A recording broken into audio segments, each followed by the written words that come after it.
오늘 우리가 생각해 보려고 하는 이 요한 1서는 예수님의 형제, 예수님의 제자인 사도 요한이 기록한 그런 서신입니다.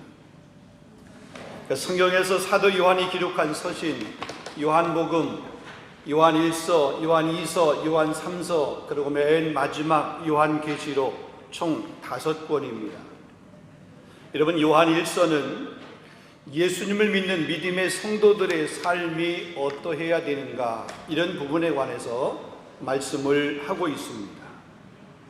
그래서 내 자신이 그리스도인임을 확증하고 검증하기 위해서 내가 하나님의 자녀임을, 그 자녀의 삶을 살기 위해서 우리가 어떠한 확신을 가져야 되는가, 어떠한 삶을 살아야 되는가, 이런 세 가지의 이야기를 우리 본문이 하고 있습니다. 그래서 하나님의 자녀의 삶을 살기 위해서 우리는 이 세 가지의 확신이 있어야 된다.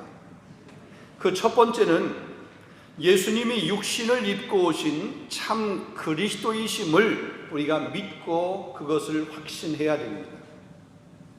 진리에 대한 그런 확신입니다. 왜냐하면은 그 당시에 예수님께서 육신으로 이 세상에 오신 것이 아니라고 하는 그런 이단 사상들이 들어와서 사람들을 미혹시켰습니다. 소위 말해서 가연설이라고 하는 그런 이단입니다.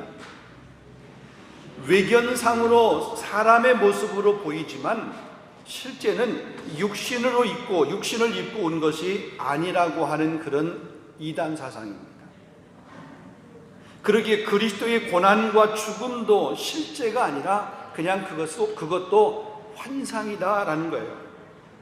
십자가에 못 박힌 것은 그리스도가 아니라 그냥 예수라고 하는 이름을 가진 한 사람이다라고 하는 이런 이야기입니다. 그래서 가연설 이단이라고 하는 이런 실제가 아니고 환상이다라고 하는 이런 이단 사상들이 그 당시에 들어와 있었습니다.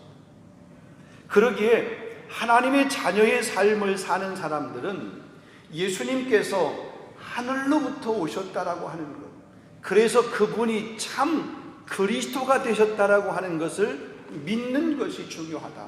이 믿음, 이 확신이 있어야 된다. 그게 하나님의 자녀의 삶을 사는 사람의 신앙이다. 이거를 지금 요한 사도가 이야기하고 있는 것입니다. 그리고 두 번째는 우리의 믿음이라고 하는 것은 의로움을 통해서 입증이 되어야 된다. 왜냐하면 하나님은 죄를 미워하시는 분이시기 때문에 우리의 삶에서 의로움, 다시 말하면 그 죄의 모습들이 없어야 된다는 거죠. 우리는 인간이기에 어쩔 수 없이 죄를 지을 수밖에 없어요. 우리는 육신을 입고 있기에 어쩔 수 없이 죄를 지을 수밖에 없어 라고 하는 이런 죄의 패배주의를 극복해야 된다는 거예요. 그런 죄의 패배주의에 빠져서 그냥 어쩔 수 없이 지을 수밖에 없기 때문에 내가 그냥 지은 것은 어쩔 수 없이 지은 거야, 이렇게 자기를 합리화하는 그런 모습이 있어서는 안 된다. 그래서 성경에 보면 죄는 피 흘리기까지 싸워야 된다고 그랬어요. 죄는 불법이기 때문에 결코 해서는 안 된다라고 하는 것을 이야기하고 있는 것입니다. 우리가 베드로후서 3장 11절 말씀처럼 거룩한 행실과 경건한 삶의 모습이 나타나야 된다는 거죠. 여러분, 거룩한 행실이라고 하는 것은 말 그대로 악에서 떠난, 죄에서 떠난 행실을 말합니다. 경건한 삶의 모습은 하나님을 섬기면서 정말로 주님을 닮아가는 그런 삶의 모습이에요. 성경에 본 경건에 이르기를 연습하라, 이 연습은 훈련하라고 하는 겁니다. 육체 연습은 약간의 유익이 있지만 경건은 금생과 내생의 약속이 있는 하나님의 말씀, 약속이 있는 하나님의 은혜가 바로 이 경건이라고 하는 거죠. 오늘 이 본문 3장 1절 그 앞에 보면 2장 맨 마지막 29절에 보면 의를 행하는 것이 하나님의 자녀됨의 표식이라고 하는 사실을 언급을 하고 있습니다. 너희가 그가 의로우신 줄 알면 의를 행하는 자마다 그에게서 난 줄로 알리라. 그러니까 하나님이 의로우시기 때문에 하나님의 자녀인 우리도 이 의로운 행실을 해야 된다라고 하는 겁니다. 그 다음에 세 번째로는 우리의 믿음을 이웃 사랑, 형제 사랑이라고 하는 건 형제 사랑을 통해서 입증할 수 있어야 된다는 거죠.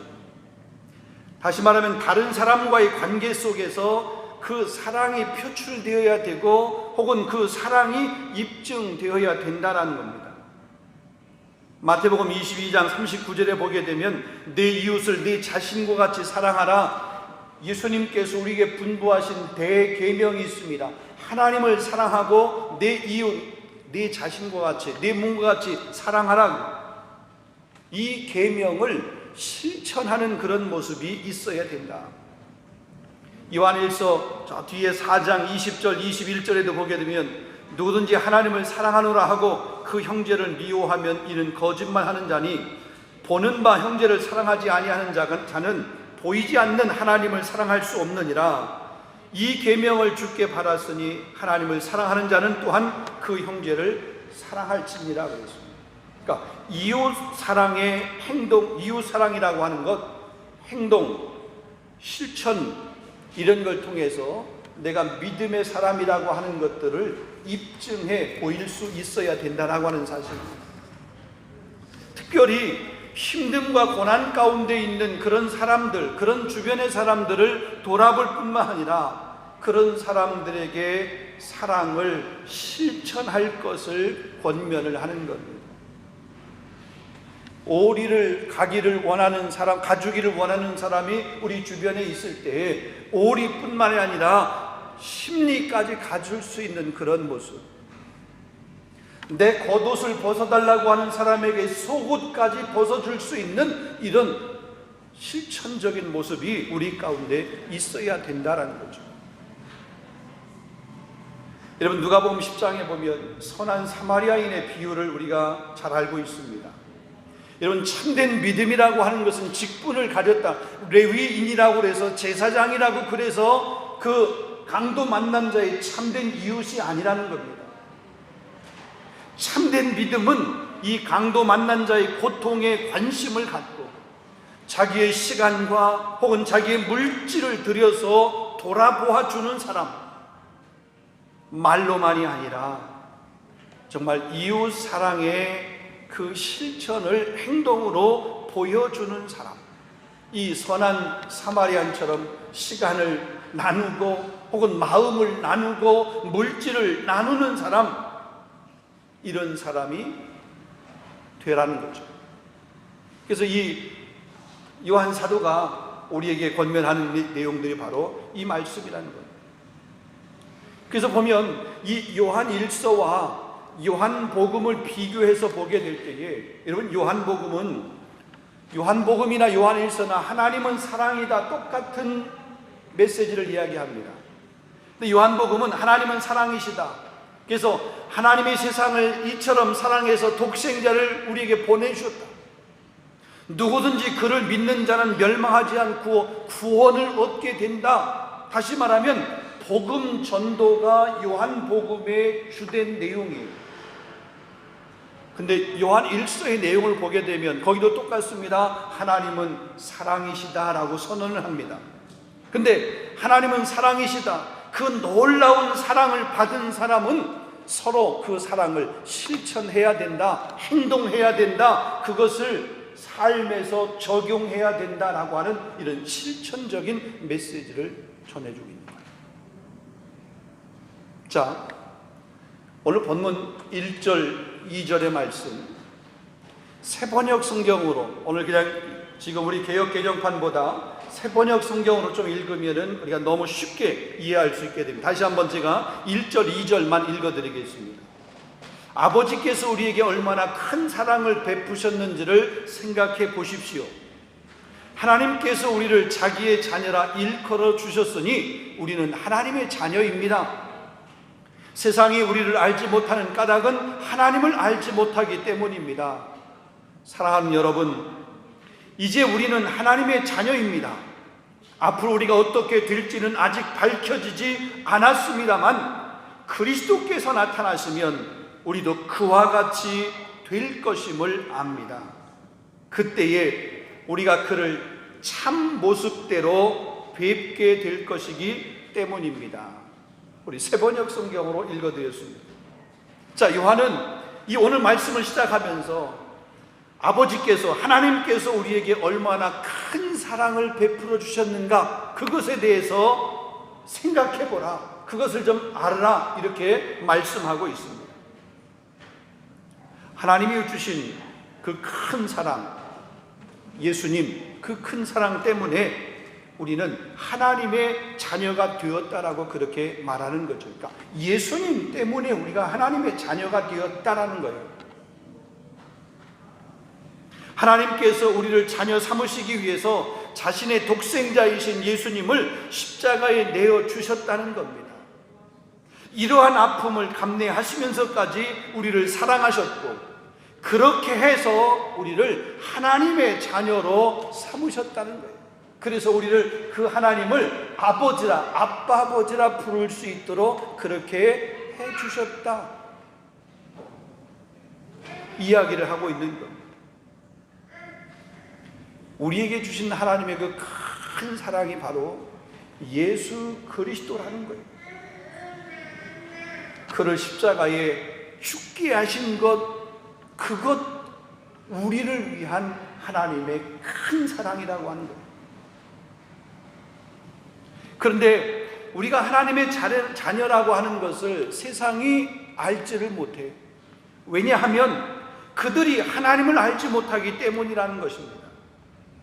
그런데 세상이 우리를 알아주지 않는다 할지라도 우리는 하나님의 그 놀라운 사랑을 받은 하나님의 자녀다.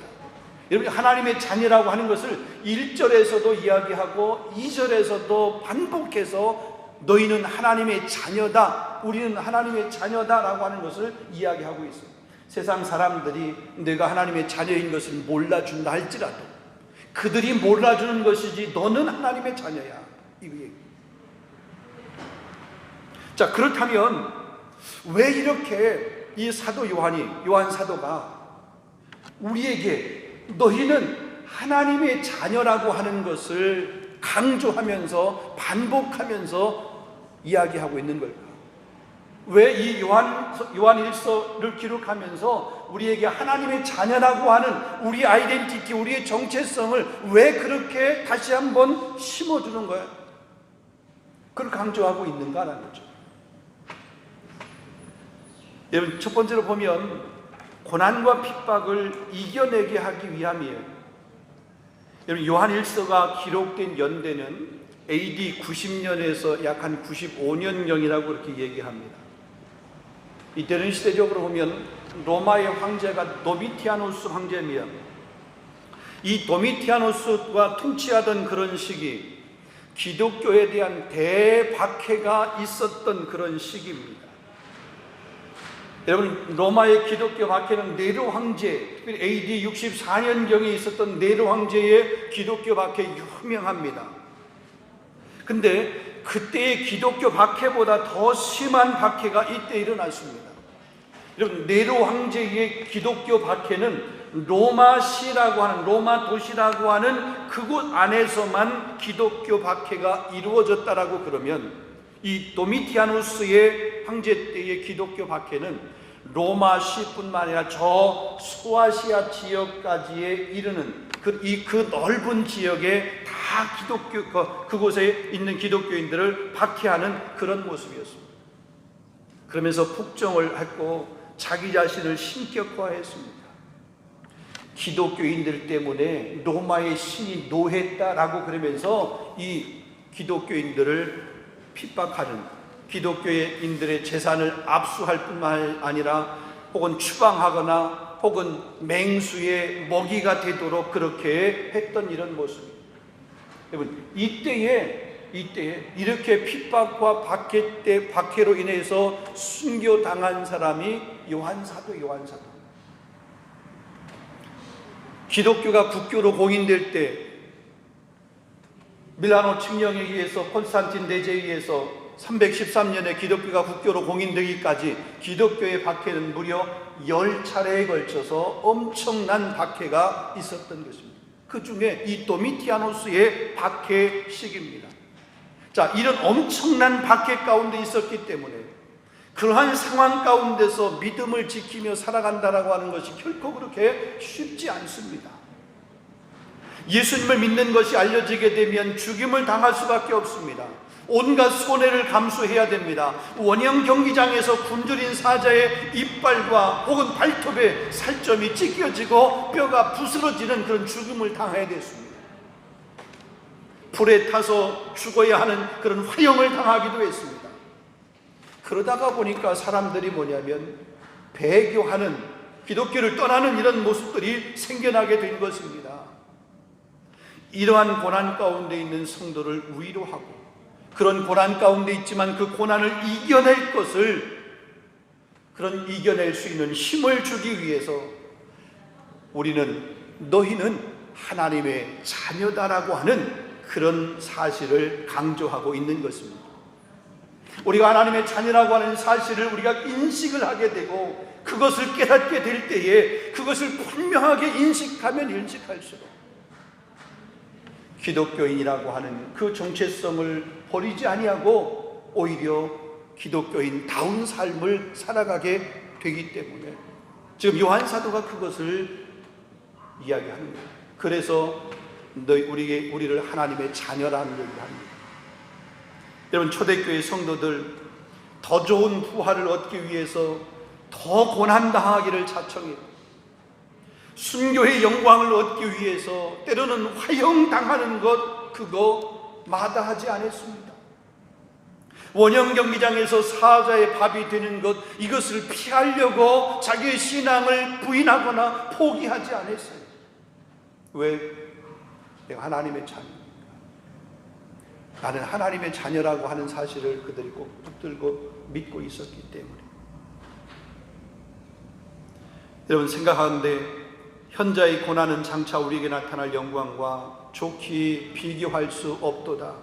로마서 8장 18절 말씀, 베드로전서 1장 6절 7절 말씀 보면, 그러므로 너희가 이제 여러 가지 시험으로 말미암아 잠깐 근심하게 되지 않을 수 없으나 오히려 크게 기뻐하는도다. 너희 믿음의 확실함은 불로 연단하여도 없어질 금보다 더 귀하여 예수 그리스도께서 나타나실 때에 칭찬과 영광과 존귀를 얻게 하려 함이라 그랬습니다.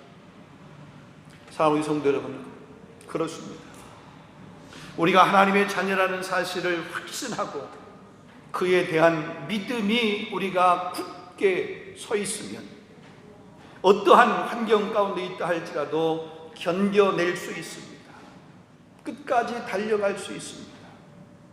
여러분, 이 하나님의 자녀라고 하는 이 믿음에서 여러분 조금 더 흔들리지 않기를 주님의 이름으로 축원합니다.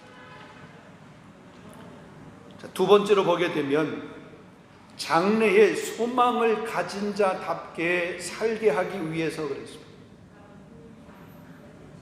자, 사도 요한이 이 서신을 기록할 당시 또한 예수님의 죽음과 부활과 승천 이후에 예수님께서 다시 오시겠다고 약속하신 그 재림, 주님의 그 재림, 그들이 기다리고 있는데 그 재림이 아직 이루어지지 않은 상황입니다.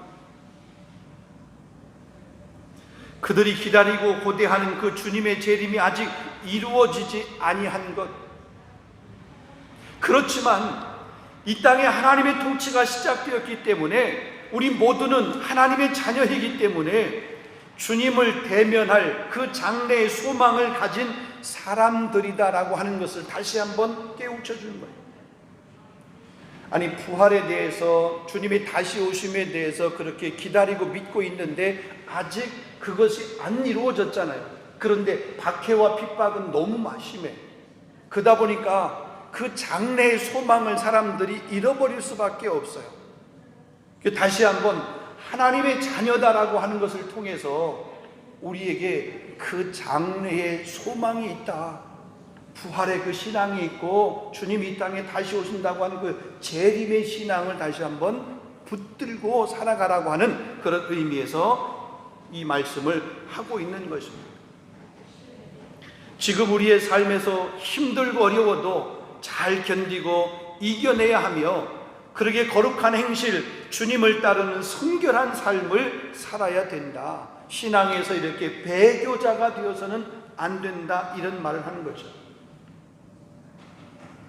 그러기 위해 우리의 삶은 의를 행하기에 힘을 써야 되고 불법을 행하는 자가 되지 않아야 된다라고 얘기하는 겁니다. 우리가 불법을 행하지 않기 위해서는 그리스도 안에 있어야 됩니다. 그리스도가 우리의 주인된 삶이 되어야 됩니다. 오늘 보면 6절 말씀을 보게 되면 그 안에 거하는 자마다 범죄하지 아니하나니 범죄하는 자마다 그를 보지 못하였고 그를 알지도 못하였느니라. 여러분, 요한복음 15장 4절 말씀에도 보게 되면 내 안에 거하라 나도 너희 안에 거하리라. 가지가 포도나무에 붙어있지 아니하면 스스로 열매 맺을 수 없음 같이 너희도 내 안에 있지 아니하면 그러하니라 그랬습니다. 그리스도 안에 거한다라고 하는 이 말은 그리스도를 유일한 중보자와 구원자로 그렇게 영접한다라고 하는 그런 말입니다. 또한 그리스도의 말씀이, 기록된 하나님의 말씀이 내 안에 거한다라고 하는 말씀이에요. 그래서 그 말씀을 따라서 우리가 기도도 하고 그 말씀을 따라서 사는 삶을 가리키, 그것이 내가 그리스도 안에 있다라고 하는 겁니다. 시편 119편 105절 말씀처럼 주의 말씀이 내 발의 등이요 내 길의 빛이니이다. 이 삶을 살아가는 거죠. 말씀을 붙들고 살아가는 거예요. 그게 그리스도 안에 있는 거예요. 그러니까 재림신앙을 갖기 위해서는 반드시 그리스도 안에 있어야 됩니다. 그리스도 안에 있는 삶은 의로운 행실, 죄라고 하는 것들을 멀리해야 된다는 거죠. 말씀을 맺으려고 합니다. 사랑하는 성도 여러분, 오늘 우리가 살아가고 있는 삶의 현장은 오늘 본문이 기록할 당시에 그 시대적인 상황, 이 도미티아누스 황제 때에 대박해가 있었던 그런 시대처럼 그와 동일한 박해가 있는 시대의 삶은 결코 아닙니다. 그렇지만 우리의 삶에서 우리가 살아온 우리 삶의 현장 가운데도 다양한 모습으로 여러 가지의 힘들고 어려운 모습들이 우리 안에 있습니다. 우리가 느끼는 것이 다 똑같지 않지만, 각기 다르지만, 그러나 모든 사람에게 다 힘들고 어려운 삶의 문제들, 일상의 삶이 결코 녹록지 않은 그런 모습들이 모든 사람에게 다 있다라고 하는 것입니다. 특별히 지난 1년 동안 코로나라고 하는 이 상황 때문에, 이 코로나 때문에 과거에 경험해보지 못했던 정신적으로 혹은 육체적으로 혹은 경제적으로 모든 사람들이 힘들고 어려운 그런 시간들을 보내고 있습니다. 여러분, 이렇게 힘들고 어려운 시기에 우리 믿음을 지키면서 우리의 삶 가운데서 이겨낼 수 있는 힘은 무엇일까요? 물질이 우리의 삶을 이겨내는 힘이라고 얘기할 수 있을까요? 그래서 그것을 우리가 쫓아서 달려가야 될까요? 오늘 이 요한일서의 말씀, 사도 요한을 통해서 우리에게 주는 메시지, 내가 하나님의 자녀다. 우리가 하나님의 자녀다. 하나님의 자녀인 우리를 하나님께서는 책임지신다. 하나님께서는 지키신다. 그 하나님께서는 돌보신다. 왜? 당신이 하나밖에 없는 독생자 예수 그리스도, 그분을 아끼지 아니하시고 그분까지 내어주시면서 우리를 사랑하신 그 하나님의 그 큰 사랑인데, 그 큰 사랑의 하나님, 우리를 힘듦의 환경 가운데서 그냥 레세똥배 내버려 두시겠냐 이거죠. 하나님은 결코 우리를 그렇게 하지 아니하신다는 거죠. 너는 내 아들이야. 너는 내 딸이야. 너희는 내 자녀야. 하나님께서 오늘도 그렇게 우리에게 말씀하시는 줄로 믿습니다. 아들까지 아끼지 아니하시고 우리 모든 사람을 위하여 내어주시니가 그 아들과 함께 모든 것을 우리에게 주시지 않겠느냐. 로마서 8장 32절 말씀입니다. 하나님을 사랑한 자 곧 그 뜻대로 부르심을 입은 자들에게는 모든 것이 합력하여 선을 이루느니라. 로마서 8장 28절 말씀입니다. 우리를 자녀 삼아 주셨기에 우리가 하나님의 자녀이기 때문에 우리에게 반드시 승리와 이김을 주실 줄로 믿습니다. 이 힘듦의 환경 가운데서도 견뎌낼 수 있는 그런 은혜를 베풀어 주실 줄로 믿습니다. 여러분, 이 믿음으로 살아갈 수 있기를 주님의 이름으로 축원합니다. 기도하겠습니다. 자비로우신 하나님, 오늘도 우리에게 귀한 말씀을 주시니 감사합니다. 박해와 핍박, 고난, 힘듦, 어려움으로 점철되어 있던 그 시대 가운데서 하나님께서 요한 사도를 통해서 하나님의 백성들을 사랑하셔서 너는 내 아들이다, 너는 내 딸이다, 너희는 나의 자녀다라고 그렇게 인쳐주며 그들의 믿음 흔들리지 아니하도록 붙들어 주셨던 그 하나님께서 오늘 이 시간 우리에게 이 귀한 말씀을 통해서 오늘 우리 삶의 현장 가운데도 동일하지는 않지만 각기 사람들이 겪는 그런 힘듦과 어려움들은 다양하지만 그 다양한 힘듦 가운데서도 우리가 하나님의 자녀로 살아가야 될 그 본분 이유를 말씀해 주시니 진심으로 감사합니다. 우리가 하나님의 자녀이기에 낙심하지 않게 하시고 하나님께서 우리 손을 잡아주실 것에 대한 믿음을 가지고 힘들고 어렵지만 이겨내며 인내하며 살아갈 수 있는 우리 모든 성도들이 되어줄 수 있도록 하나님 역사하여 주시옵소서. 하나님, 육신적으로 약한 자 있습니까? 치유의 은혜를 베풀어 주시옵소서. 관계적으로 힘들고 어려운 사람이 있습니까? 막힌 담이 무너지게 하여 주시옵소서.